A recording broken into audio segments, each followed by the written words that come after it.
C'était la dernière fois que Washington et Beijing essayaient de résoudre leurs différends commerciaux par le biais de pourparlers officiels. Cette délégation, menée par le secrétaire au Trésor et du Commerce et le représentant américain au commerce, est venue à Beijing début mai. 2 mois plus tard, Donald Trump déterrait la hache de guerre commerciale contre le plus grand partenaire commercial de l'Amérique.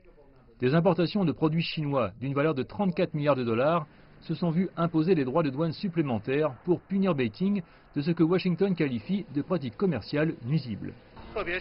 Les deux parties sont parvenues à un important consensus le 19 mai et ont publié une déclaration conjointe.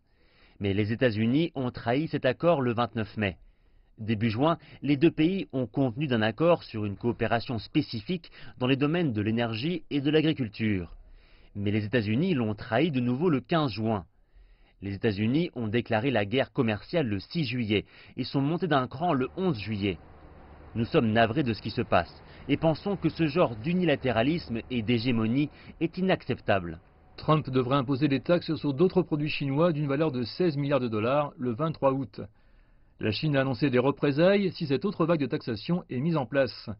Le président américain semble pour le moment maintenir la pression. La Chine n'est pas vraiment contente de ce que je suis en train de faire, mais en tant que pays, nous n'avons pas d'autre choix. Nous devions faire quelque chose, et ça, ils le comprennent. En fait, je pense qu'ils sont en état de choc, car ils ont pu continuer comme ça depuis si longtemps, pendant des dizaines d'années. Toujours est-il que ces deux partenaires commerciaux, qui dépendent l'un de l'autre, sont préparés à se parler de nouveau.